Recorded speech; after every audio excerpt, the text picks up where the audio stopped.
guys, which are really cool. We've got a butterfly, which is pretty awesome. I didn't make that. That was on Thingiverse. Also, this cool octopus. Thingiverse.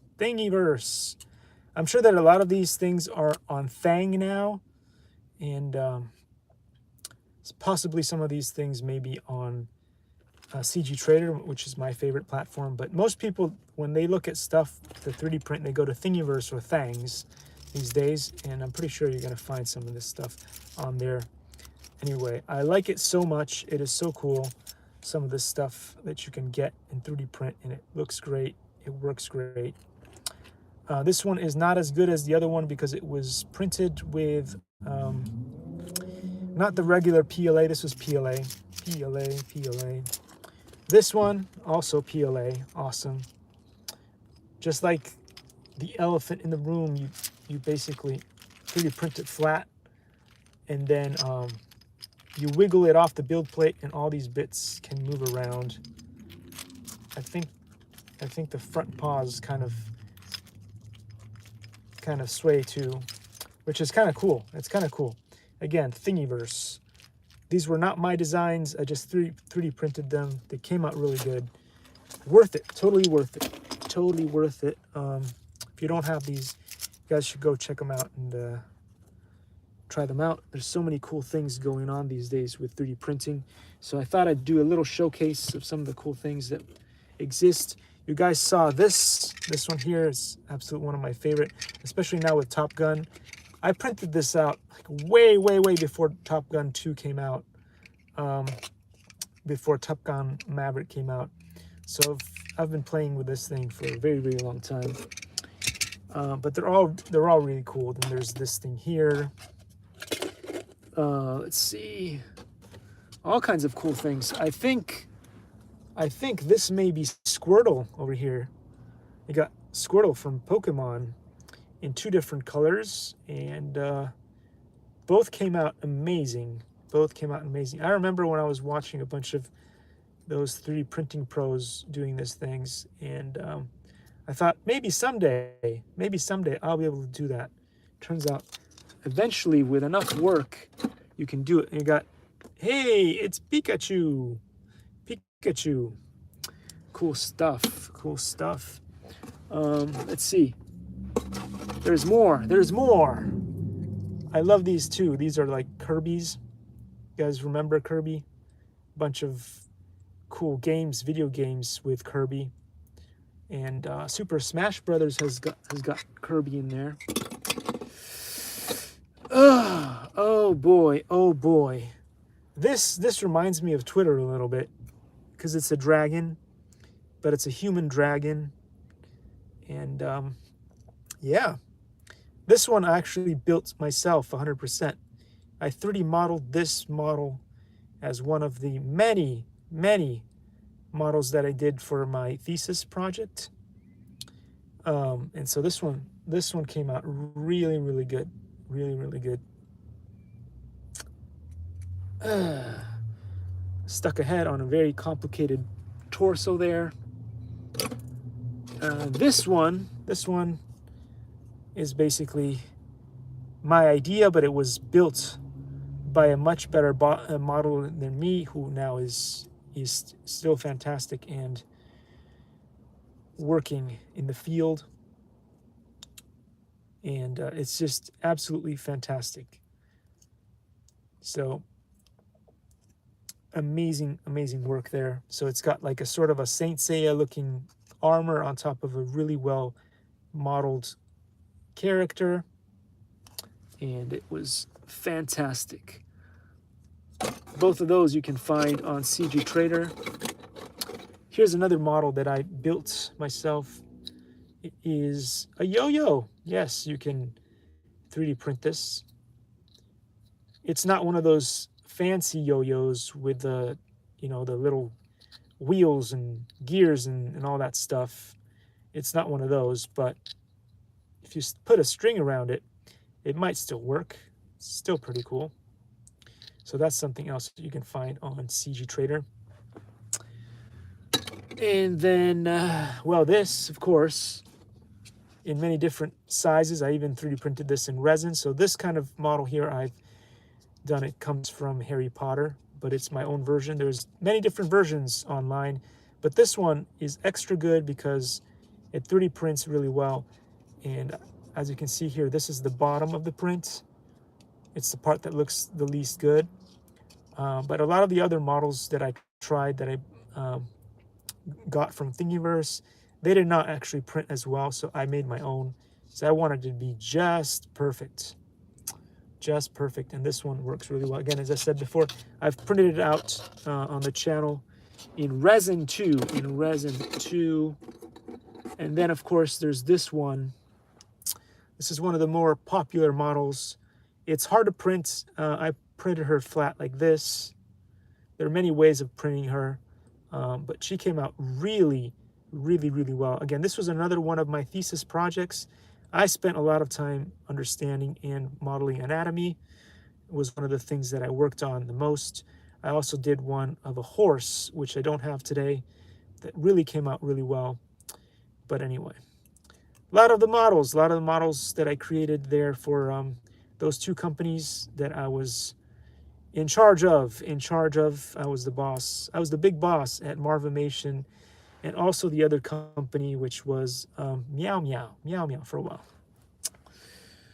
But anyway, lots of stuff going on, guys.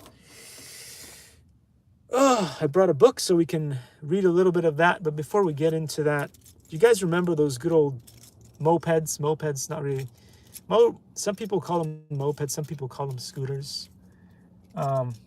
And they didn't have gears or anything. It was just, you tried to, when you started them off, you kind of like gave it a little bit of gas like this, and then you sort of slammed your foot on this thing to try to get it to start, and started off with like, anyway,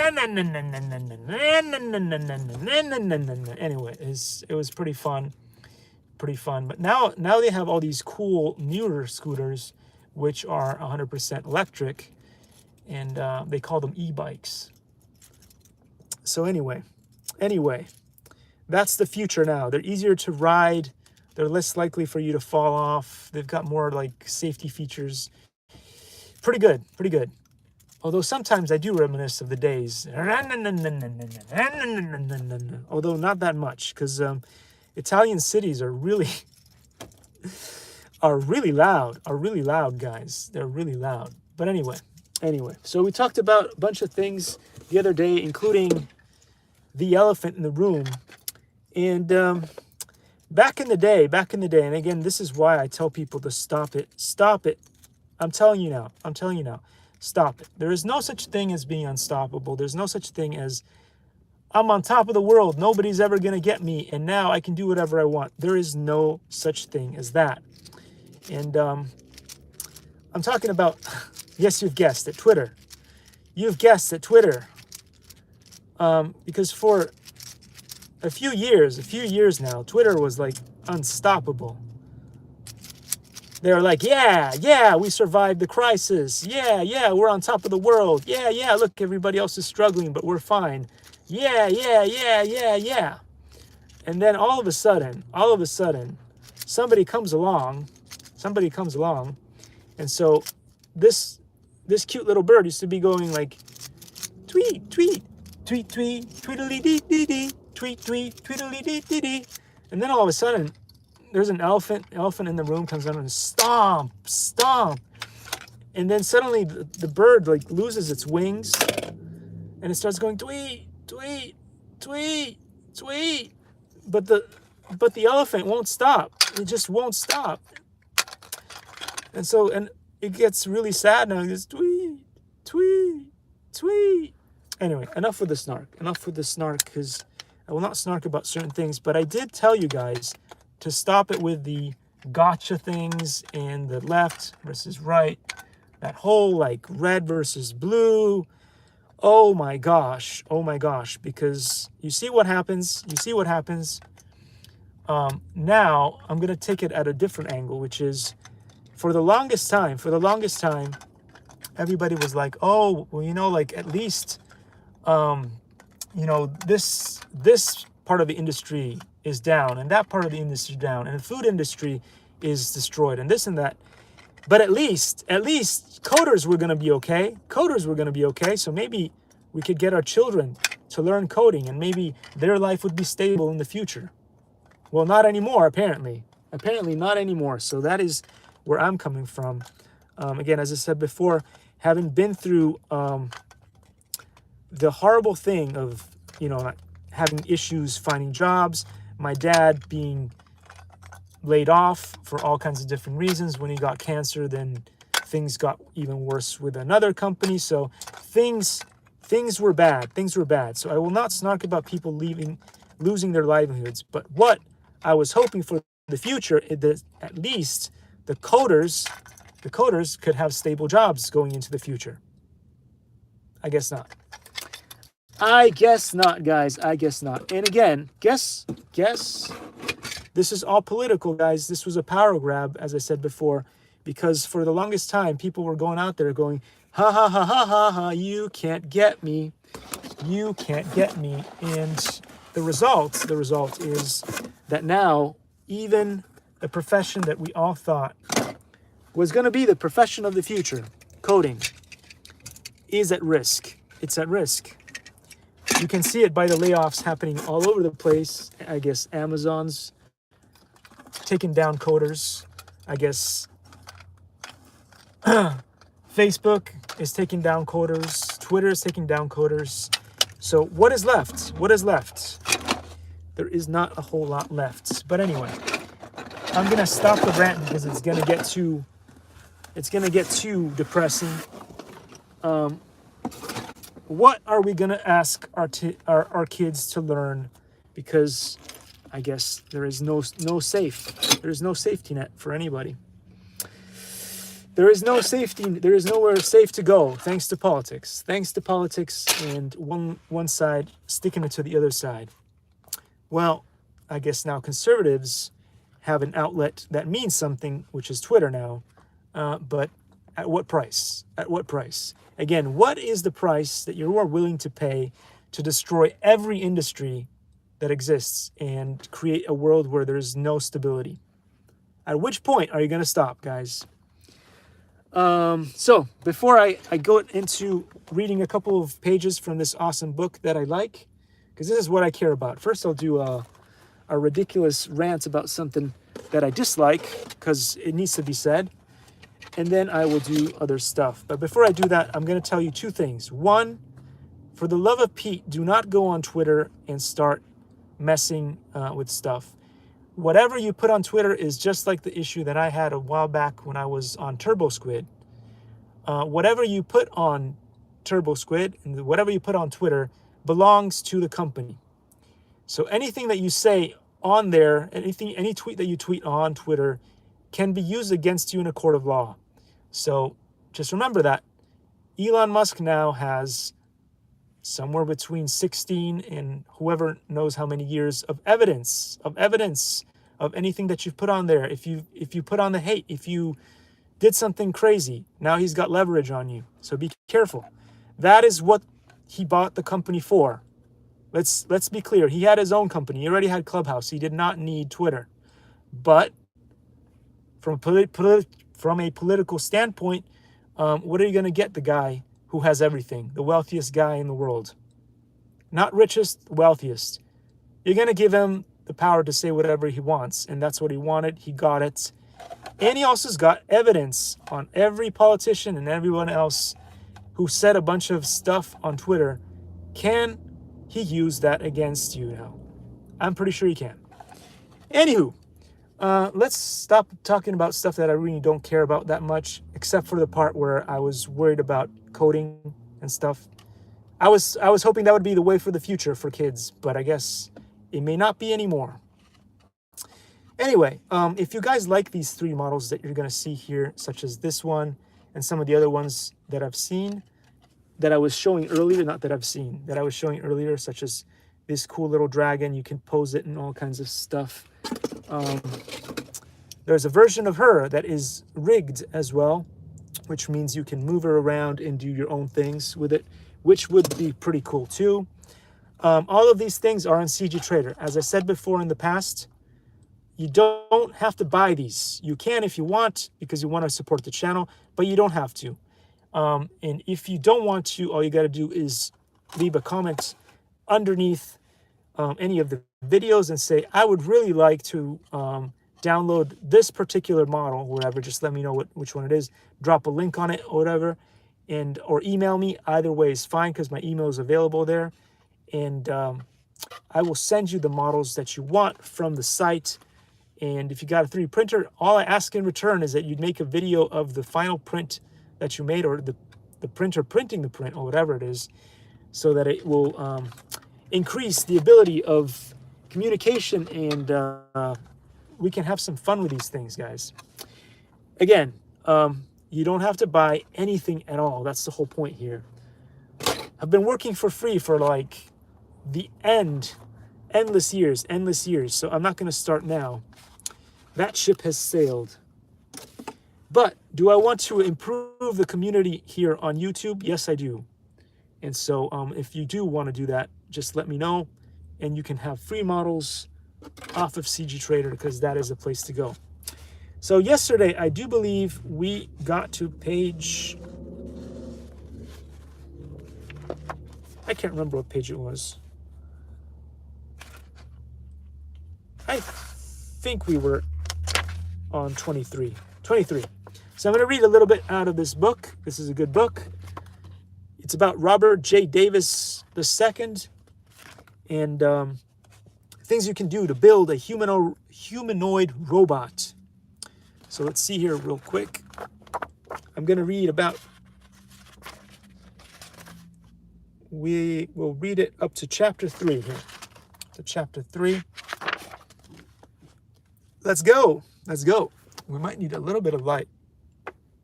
Okay, that didn't work. If we need the light, I'll just turn on the lights on the car, and we'll see what that does. The homemade chest should be made out of a 3.5-inch long section of 3-inch wide by 1-inch tall C-shaped aluminum channel. Wow, that was a tongue twister there. Holes are then drilled in it for mounting legs, the head, and the shoulder servos. The hole spacing is roughly the same as the waist piece that is normally used in making these robots. In fact, I have used the holes in the standard waist brackets to verify the locations of the homes in the homemade chest. Interesting. This homemade chest piece is roughly the same thing as you would get by bolting 2 of the normal waist bracket pieces together at their open ends. However, this design will give you an empty channel where you can mount the Arduino Uno and the servo shield. Otherwise, you have to mount the Arduino and shield to the back of the robot, where it gets beat up every time the robot falls down. It's important to do these little things and have these little touches in place, because as he just explained there, sometimes your robot may miss a step or whatever happens, and they will fall. And when that happens, you want to support the areas that are most likely to get beaten down due to that. So it says, coming up next is a picture of the front and back sides of the homemade chest piece. The picture was taken before they were spray painted black. You do not need to drill the middle 3 holes in front side of the chest. Anyway, just in case you guys wanted to check out the images here, this is the first one he was talking about, and this over here is the second one he was talking about. Let's get into... So it says, coming up next is the mechanical drawing for the homemade chest. This is actually an improved chest design that is more like the standard waist piece as far as the size and spacing of the holes is concerned. This drawing also shows the correct width of 3.5 inches to match the width of the standard waist bracket. I only had a 3-inch wide piece of aluminium on hand when I started making these robots. To the chest piece in some of the pictures is a little narrower than it should have been. The first chest piece that I made also had additional holes that were added to allow the mounting of the shoulder servo brackets using this larger screws. You might see that chest piece design in some of the pictures in this book. However, that earlier design made the distance between the shoulders smaller than it should have been. As a result, it is not a design that I would recommend making. Let's listen to him. He's done a bunch of these things, and so he knows what he's talking about. And so let's follow his advice. Here's the picture. Hopefully this is going to be visible. There we go. Below the picture it says, another improvement that you can make for the robot is to give him a better looking head. I made a nice robot head out of clear 3.2 inch 80 millimeter plastic Christmas tree globe. First, you need to lay out the design on the globe with a marker. For the servo motor, you will need an opening about 1.75 by 0.75 inches in size. Center it around the globe's mounting hole. I used a fine-tooth comb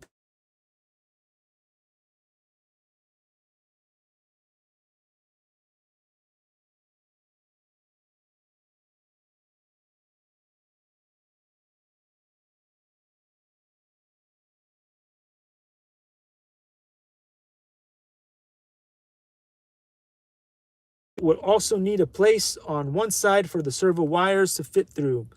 The next picture shows the opening for the servo in the bulb. I actually used to make the opening a little larger to fit the circuit board through it. So you put a circuit board inside some kind of Christmas bulb. Next, you will need to tape off where the opening will be for the robot's face to show through. Your circuit board will have to be filed to match the size and shape of the opening. Next, you can lightly sand and spray paint the globe, and so even the unpainted globe in this next picture looks better than the plain servo motor. So let me show you some of this cool stuff here real quick. There we go. And here we go. We're almost at chapter 3. It says, this picture shows the painted globe with a circuit board inside it. LEDs on the board form a mouth and eyes. The eyes are lit whenever power is on, and the mount lights when he receives commands. The schematic of the face is really simple. I used LED in parallel. That requires that the LED match each other. If they do not match, you can have one LED that is much brighter or dimmer than the others, as shown right here. There you go, guys.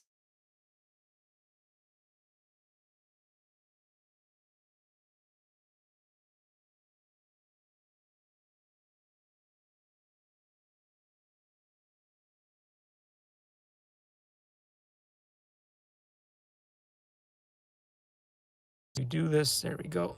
Technical difficulties. Anyway, thanks for showing up, and I'll see you all soon. Take care, guys.